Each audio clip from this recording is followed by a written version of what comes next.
समृद्धी हा जगण्याचा आणि विचार करण्याचा एक मार्ग आहे, जो परिपूर्णतेने देवावर अवलंबून राहण्याने प्राप्त होतो. काय तुमची समृद्धीकडे वाटचाल आहे?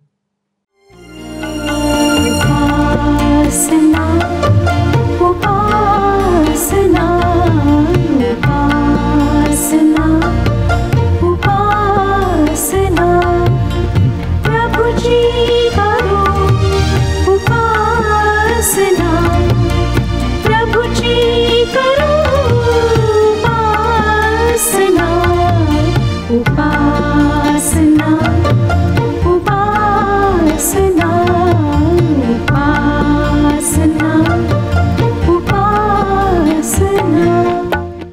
प्रभू येशू ख्रिस्ताच्या मधुर नावात आपणास सलाम.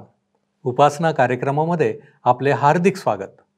प्रियांनो, आपला उत्कर्ष व्हावा, आपल्याला सर्व गोष्टी मुबलक असाव्यात, आमच्या इच्छा आकांक्षा परिपूर्ण व्हाव्या, सुख शांती आणि आनंद सदैव आपल्या कुटुंबाला लाभावे असे प्रत्येकाला वाटत असते. आणि त्याप्रमाणे आपण आपल्या जीवनात प्रयत्नशील असतो. परंतु आज आपण उत्कर्षाचे गुज समजून घेणार आहोत आणि त्याची अंमलबजावणी जर आपण आपल्या जीवनात केली तर निश्चित आमचे जीवन आशीर्वादित असेल. तर मग हे गुज काय आहे हे पाहण्यासाठी आम्हाला दाविदाचा उत्कर्ष कशाने झाला हे पाहावे लागेल. तर मग चला प्रियांनो, आपण आपल्या अध्ययनाची सुरुवात करूया. श्रोत्यांनो, आज आम्ही इतिहासाचे पहिले पुस्तक ह्याच्या 14व्या अध्यायाला सुरुवात करीत आहोत. आम्ही पाहिले की दावीद कराराचा कोष आणताना अयोग्य लोकांच्या मसलतीने कशा प्रकारे चालला आणि त्यामुळे त्याला एका चांगल्या सेवकाला गमवावे लागले. त्यातून आम्ही शिकलो की देवाचे कार्य देवाच्याच पद्धतीने केले तर ते यशस्वी होते. त्या कार्यासाठी मानवी सुज्ञतेचा काही फायदा होत नाही. आता आपण इतिहासाचे पहिले पुस्तक ह्याच्या 14व्या अध्यायाकडे वळत आहोत आणि या अध्यायात आम्ही पाहतो की परमेश्वर दाविदाला समृद्धी देतो आणि त्याची कीर्ती सर्वत्र पसरते. 14वा अध्याय पहिलं वचन. सोरेचा राजा हिराम याने दाविदाकडे जासूद पाठविले. आणखी त्याने गंधसरूचे लाकूड, गवंडी व सुतार दाविदासाठी मंदिर बांधावयास पाठविले. दावीद व हिराम घनिष्ठ मित्र होते.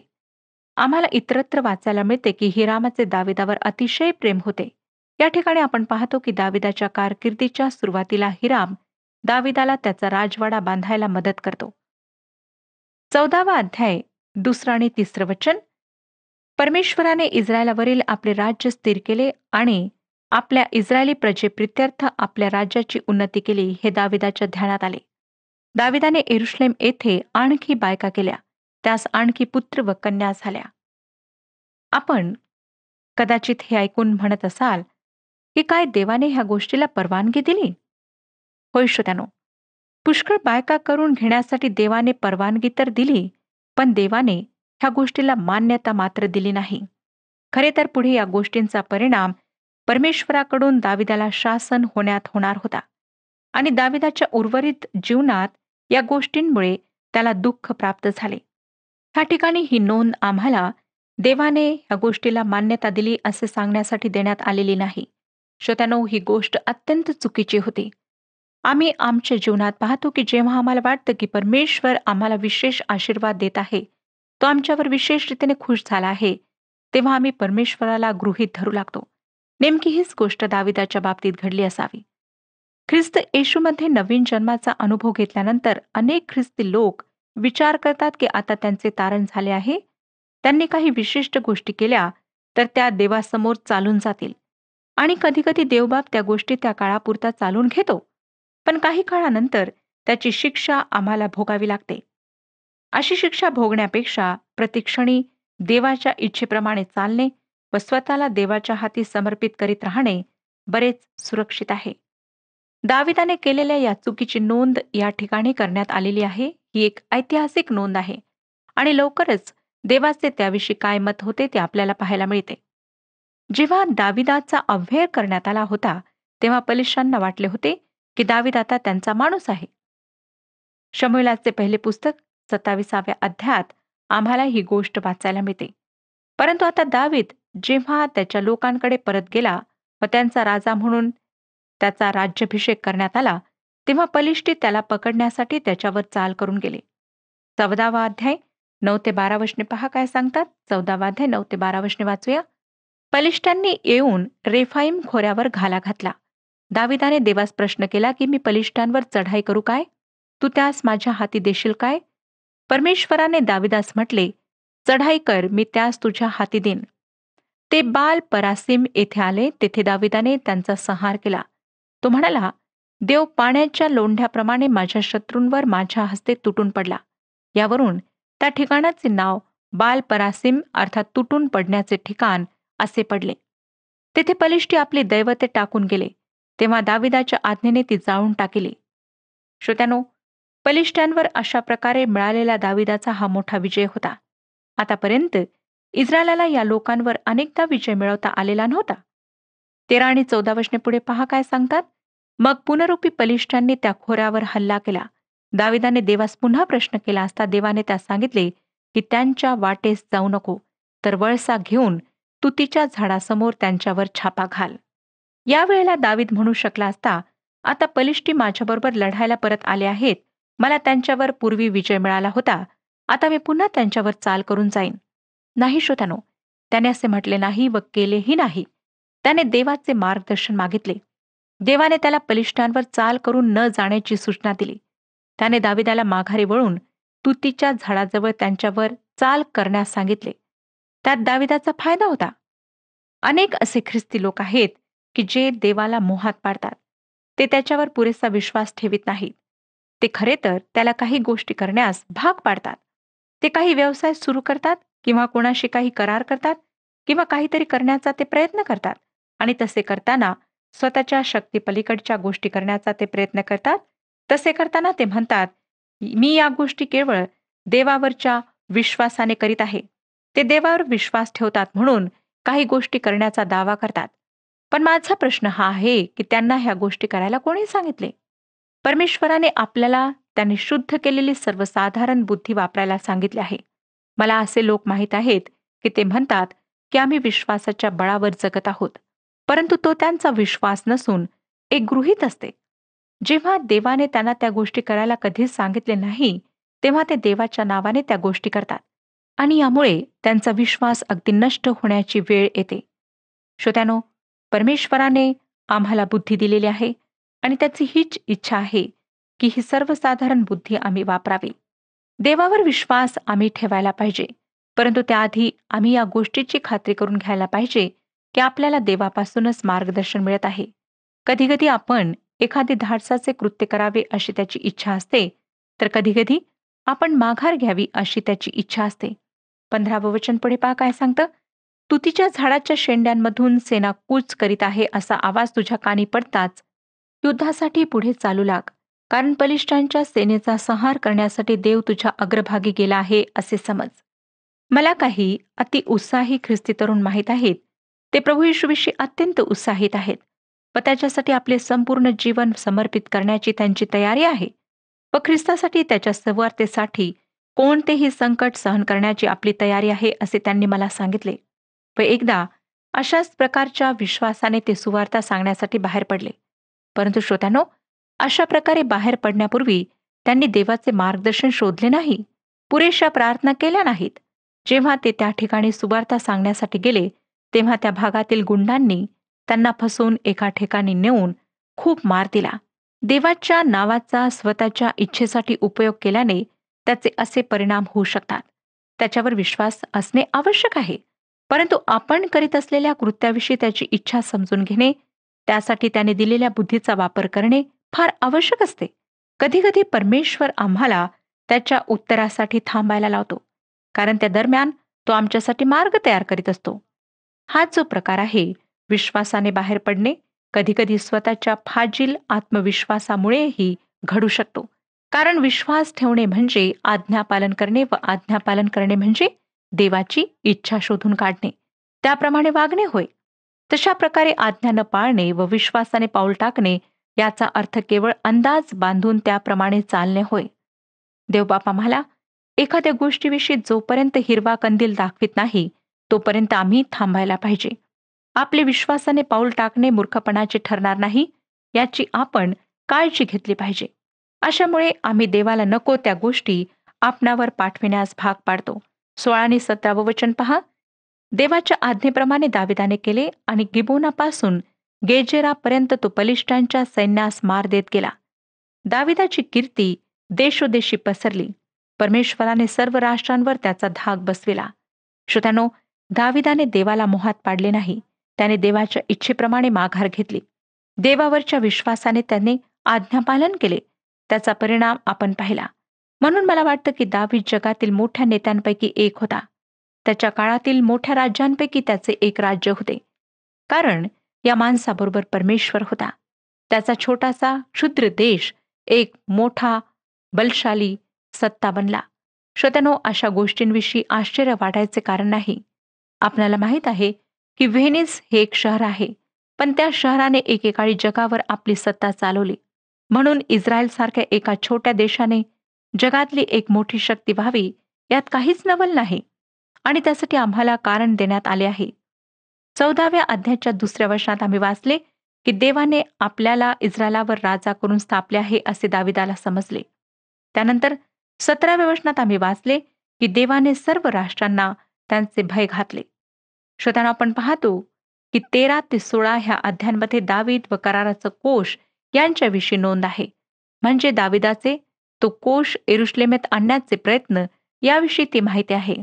खरे तर या सर्व अध्यायांमध्ये लेखकाने दाविदाच्या कारकिर्दीतील महत्त्वाच्या घटना, व्यवहार, निर्णय, तह यांच्याविषयी माहिती दिली असती तर ती अधिक मनोरंजक झाली असती.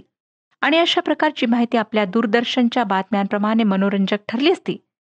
पण हे सर्व सांगण्याऐवजी हे अध्याय आम्हाला कराराचा कोष यरुशलेमेत कसा आणण्यात आला ह्याची माहिती देतात. यातून एक महत्त्वाची गोष्ट आम्ही शिकतो ती म्हणजे जे माणसाच्या दृष्टिकोनातून महत्त्वाचे असते ते देवाच्या दृष्टिकोनातून क्षुद्र असते. आमच्या टीव्हीवरच्या बातम्यांमधून आम्हाला पुष्कळ गोष्टींची माहिती होते. त्यातून पुष्कळ जाहिराती दिल्या जातात. परंतु या बातम्यांविषयी देवाचा दृष्टिकोन काय असावा असे तुम्हाला वाटते? देव या सर्व बातम्यांपैकी एखाद्या विशिष्ट गोष्टीला किंवा व्यक्तीला महत्त्व देईल काय? देव कोणत्या गोष्टीला महत्त्व देतो? श्रोत्यानो, दाविदाच्या कोष हलविण्याच्या प्रयत्नावरून आम्ही ही गोष्ट शिकतो की देव त्याच्या लोकांच्या उपासनेला जास्त महत्त्व देतो. कराराचा कोष इस्रायलाच्या उपासनेचा गाभा केंद्रबिंदू होता आणि नेमका याच गोष्टीवर देवाने भर दिला.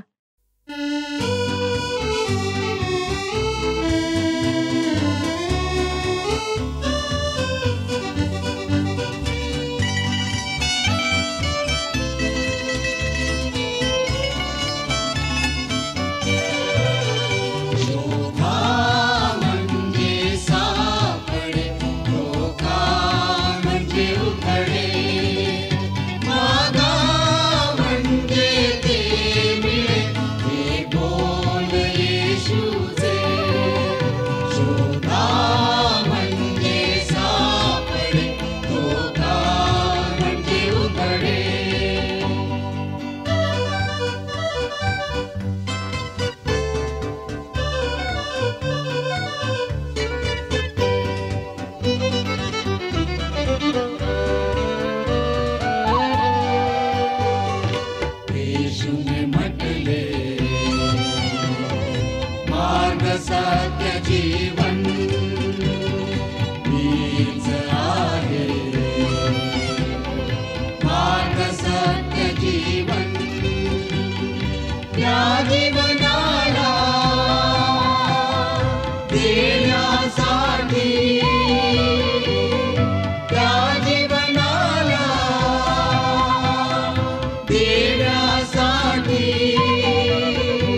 इतिहास आम्हाला सांगतो की ज्या क्षणभंगूर गोष्टी आहेत त्यावर आम्ही भर देतो. कधी काळी नेपोलियनच्या राजवाड्यामध्ये कामासाठी धावपळ करणारे सेवक असतील, आता त्या ठिकाणी पुराण वस्तू संग्रहालय आहे. तेथे आता कोणतेही महत्त्वाचे निर्णय घेतले जात नाहीत. आम्ही व्हर्साइल्सचा विचार करतो. ते शहर किती सुंदर असेल याची कल्पना करतो. त्या ठिकाणी कितीतरी महत्त्वाचे निर्णय घेण्यात आले. ते शहर भूतकाळात महत्त्वाचे होते, पण आता एका प्रेक्षणीय स्थळापेक्षा जास्त महत्त्व या शहराला राहिले नाही. श्रोत्यानो, आम्ही क्षणभर टिकणाऱ्या सोन्याप्रमाणे चकाकणाऱ्या क्षणिक आनंद व उत्साह देणाऱ्या गोष्टींना, व्यक्तींना आणि स्थळांना महत्त्व देतो. परंतु देवाच्या दृष्टीने या सर्व गोष्टी नगण्य असतात. आता आणखीन एक प्रश्न उपस्थित होतो. कराराचा कोष ज्या मंडपात ठेवला होता त्या निवास मंडपाचे काय झाले? मला वाटतं श्रोत्यानो की तो मंडप कुजून गेला असेल, कारण शेवटी तो मंडप जास्त करून कपड्याचाच बनलेला होता. त्याच्या सोन्याच्या फळ्या, पितळी खांबे वगैरे वस्तू बहुतेक बलिष्ठांनी काढून नेल्या असाव्यात. त्या मंडपाचे काय झाले याची कोठेही नोंद नाही. फक्त कराराच्या कोशाची नोंद आहे, कारण कराराचा कोश अत्यंत महत्वाची वस्तू होता. कारण की या कोशातील अत्यंत महत्वाची गोष्ट म्हणजे त्यावरील दयासन होते. या दयासनाजवळच परमेश्वर त्याच्या लोकांना भेटत असे. ज्या ठिकाणी तुम्ही व मी परमेश्वराला भेटू शकू ती जागा अत्यंत महत्वाची असते. ज्या ठिकाणी आम्ही देवाची दया प्राप्त करू शकू ती जागा महत्वाची असते. आपणा सर्वांना देवाच्या दयेची गरज आहे. केवळ ज्या व्यक्तीला स्वतःविषयी व स्वतःच्या सामर्थ्याविषयी अवाजवी आत्मविश्वास असेल तोच म्हणेल की त्याला देवाच्या दयेची गरज नाही.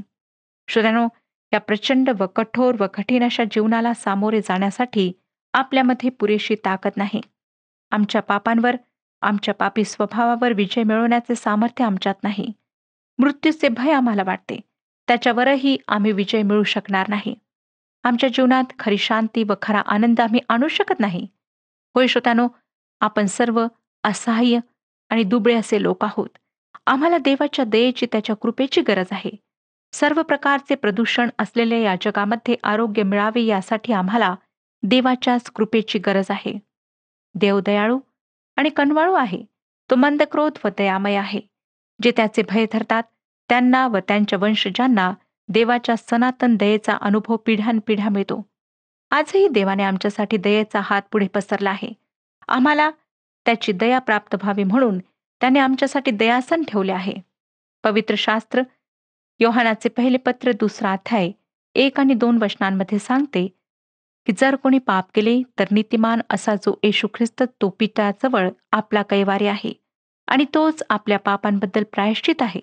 केवळ आपल्याच पापांबद्दल नव्हे तर सर्व जगाच्याही पापांबद्दल आहे. श्रोत्यानो, या वचनाद्वारे परमेश्वर आम्हाला हे सांगत आहे. प्रायश्चित म्हणजे या ठिकाणी दयासन आहे. प्रभू येशू ख्रिस्त आमच्या पापांसाठी दयासन आहे. आम्ही आमच्या पापांमुळे बहकलो होतो. आम्ही आमचा सत्याचा देवाचा मार्ग सोडून दिला होता. त्याविषयी स्तोत्रकर्ता स्तोत्रसंहिता 53 अध्याय 2 आणि 3 वचनांमध्ये म्हणतो, कोणी समंजस आहे की काय? कोणी देवभक्त आहे की काय? हे पाहण्यासाठी देवाने मानवाकडे स्वर्गातून अवलोकन केले. ते एकूण एक मार्गभ्रष्ट झाले आहेत. एकंदर सर्व बिघडले आहेत. सत्कर्म करणारा असा कोणी नाही, एकही नाही. श्रोत्यानो, आमची अशी स्थिती असताना परमेश्वराने आपल्या पुत्राला प्रभू येशूला या पृथ्वीवर पाठवले. त्याने आमच्या वाटेचे प्रायश्चित केले. आमच्या पापांसाठी जी शिक्षा आम्हाला व्हायला पाहिजे होती ती शिक्षा त्याला झाली. तो खरोखर संपूर्ण जगाच्या पापांचे प्रायश्चित आहे. पवित्र शास्त्रातील या सत्यावर विश्वास ठेवून जेव्हा आम्ही या देवाच्या दयासनाकडे जातो तेव्हा या दयासनाद्वारे म्हणजे प्रभू येशू ख्रिस्ताद्वारे आम्हाला आमच्या पापांची क्षमा आणि सार्वकालिक जीवनाची निश्चिती मिळते. या दयासनाजवळ विश्वासाने आल्याने आम्हाला अवर्णनीय आनंद व मानवी बुद्धीपलीकडे असलेली शांती प्राप्त होते.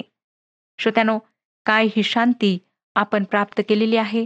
जर नाही तर प्रभू परमेश्वर आपणाला बोलावित आहे. प्रभू येशूने आपली शिकवणूक देऊन आपल्या शिष्यांना म्हटले, माझा आनंद तुम्हामध्ये असावा व तुमचा आनंद परिपूर्ण व्हावा म्हणून मी तुम्हास ह्या गोष्टी सांगितल्या आहेत. तसेच शांतीविषयी तो योहान कृष्णवर्तमान 14 अध्याय आणि 27 वचनात म्हणतो, मी तुम्हाला शांती देऊन ठेवितो. मी आपली शांती तुम्हास देतो. जसे जग देते तसे मी तुम्हाला देत नाही. तुमचे अंतःकरण अस्वस्थ अथवा भयभीत होऊ नये.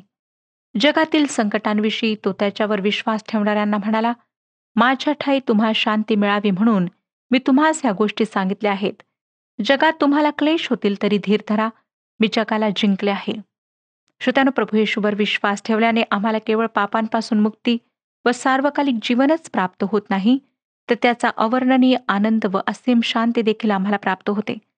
आमच्यावर येणाऱ्या संकटांच्या बाबतीत आम्हाला धीर मिळतो. देवाचे सर्व काळ टिकणारे, कधी न बदलणारे वचन आम्हाला सांगते की ख्रिस्तामध्ये आम्ही सर्व संकटांच्या वेळेस महाविजयी ठरतो. खरे ख्रिस्ती जीवन विजयी जीवन आहे. यासाठी की जे ख्रिस्त या देवाच्या दयासनाजवळ येतात, तेथे देव त्यांची भेट घेतो व त्यांच्यावर दयेची पाखर घालतो. हे दयासन आमच्यासाठी अत्यंत महत्वाचे आहे. कारण श्रोत्यानो, या दयासनावर विश्वास ठेवणे म्हणजे अत्यंत मौल्यवान अधिकार प्राप्त करून घेणे. योहान शुभवर्तमान 1 अध्याय आणि 12 वचन सांगतं, जितक्यांनी त्याचा स्वीकार केला तितक्यांना म्हणजे त्याच्या नावावर विश्वास ठेवणाऱ्यांना त्याने देवाची मुले होण्याचा अधिकार दिला.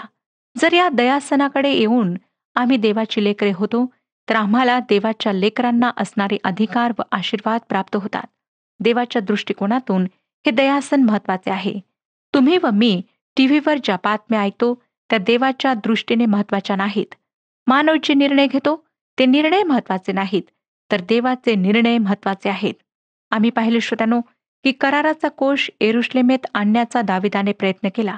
ही गोष्ट योग्य असली तरी ज्या पद्धतीने त्याने ती करण्याचा प्रयत्न केला ती पद्धत चुकीची होती.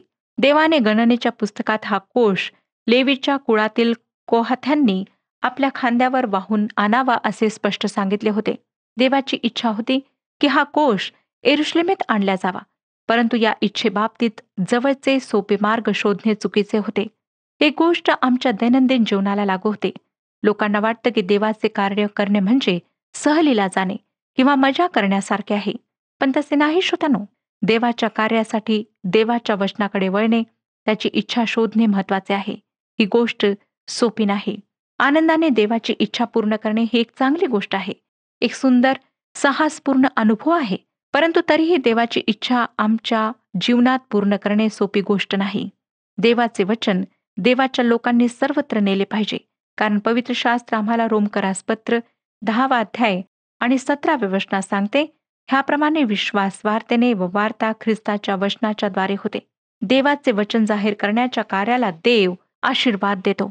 पॉल म्हणतो की देवाचे वचन लोकांनी ऐकले पाहिजे, पण जर ते सांगणारा कोणी नसेल तर लोक कसे ऐकतील?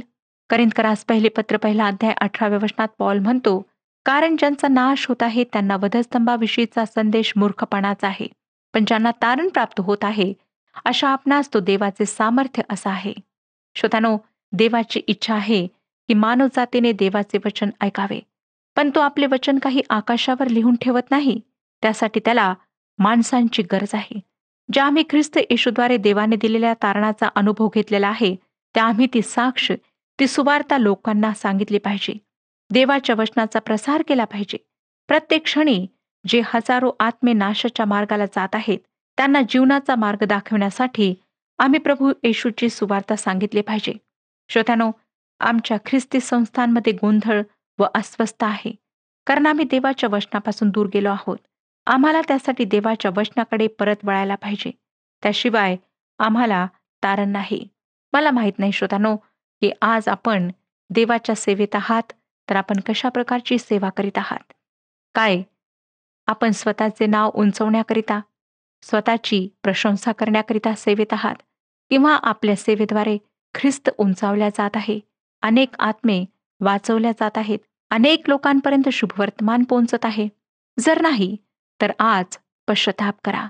पुन्हा एक वार स्वतःचे समर्पण ख्रिस्ताच्या हातात करा आणि म्हणा, प्रभू की मी माझे संपूर्ण जीवन तुझ्याकरिता समर्पित करीत आहे. तू माझा उपयोग करून घे. श्रोत्यानो, परमेश्वर आमचे उद्देश ओळखतो. त्याला माहीत आहे की आमच्या हृदयात सेवा करताना कोणती भावना असते.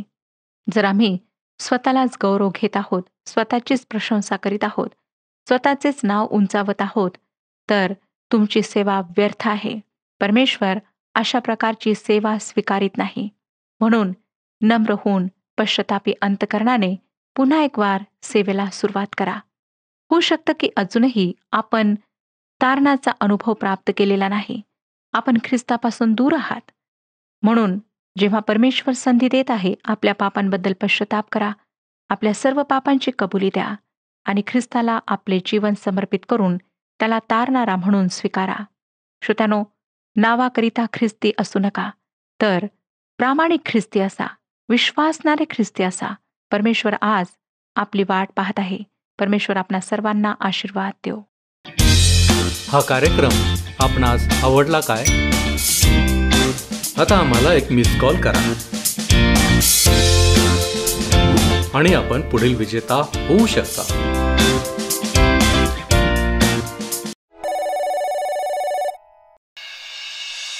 आपणा सर्वांस एक आनंदाची बातमी. तुमचे मोफत कॅलेंडर तुमच्या पत्त्यावर पाठवण्यासाठी तयार आहे. तुमची प्रत किंवा कॅलेंडर प्राप्त करण्यासाठी कृपया तुमचे नाव, पूर्ण पत्ता आणि मोबाईल नंबर SMS किंवा व्हॉट्सअप मेसेजद्वारे स्क्रीनवर दाखवलेल्या नंबरवर पाठवावे.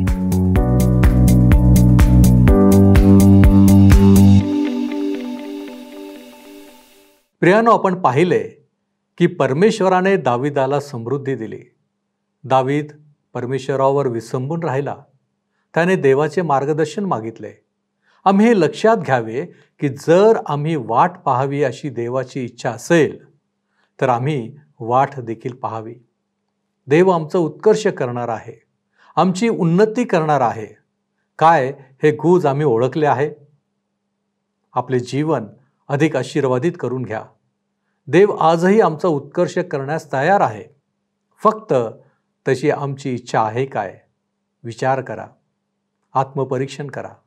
आपण प्रार्थना करू. प्रभूजी, आम्ही तुझी लेकरं, जी नेहमी तुझ्या कृपाछत्राखाली असावीत अशी तुझी इच्छा आहे. होय प्रभूजी, आज आम्ही तुझ्या चरणांपाशी आलेलो आहोत. तुझी इच्छा आम्ही जाणून घेतलेली आहे आणि प्रभूजी, आम्ही सदैव तुझ्या आशीर्वादांमध्ये राहावं या हेतूनं प्रभू परमेश्वर आम्ही तुझ्या चरणांपाशी आलेलो आहोत. आम्ही आहोत तसाच तू आमचा स्वीकार करतोस. आम्ही तुझे उपकार मानतो, धन्यवाद देतो बापा. प्रभूजी, तुझी इच्छा आमच्या जीवनामध्ये सफल व्हावी यासाठी प्रभूजी आम्ही स्वतःला तुझ्या हाती सोपवित आहोत. आणि होय बापा, आमच्या जीवनामध्ये जे काही तू आम्हाला देऊ इच्छितोस प्रभूजी, ते आमच्या इच्छेनं नव्हे तर बापा तुझ्या इच्छेनं आम्हाला मिळावं, लाभावं यासाठी देखील आमचे प्रयत्न असावेत. म्हणून प्रभूजी तू आम्हाला सहाय्य कर. आम्हाला ठाऊक आहे, जसा तू दाविदाबरोबर राहिलास तसाच तू आमच्याबरोबर पण आहेस. प्रभूजी, तू आम्हाला इथून पुढं देखील सहाय्य करणार आहेस. आम्ही तुझे उपकार मानतो, तुला धन्यवाद देतो. तारणारा प्रभू येशू ख्रिस्त महान याच्या गोड आणि गौरवी नावात ही प्रार्थना केली आहे, म्हणून तू ऐक. आमेन. प्रभूमध्ये आनंद करा, उल्हास करा. प्रभू आपणास आशीर्वादित करो.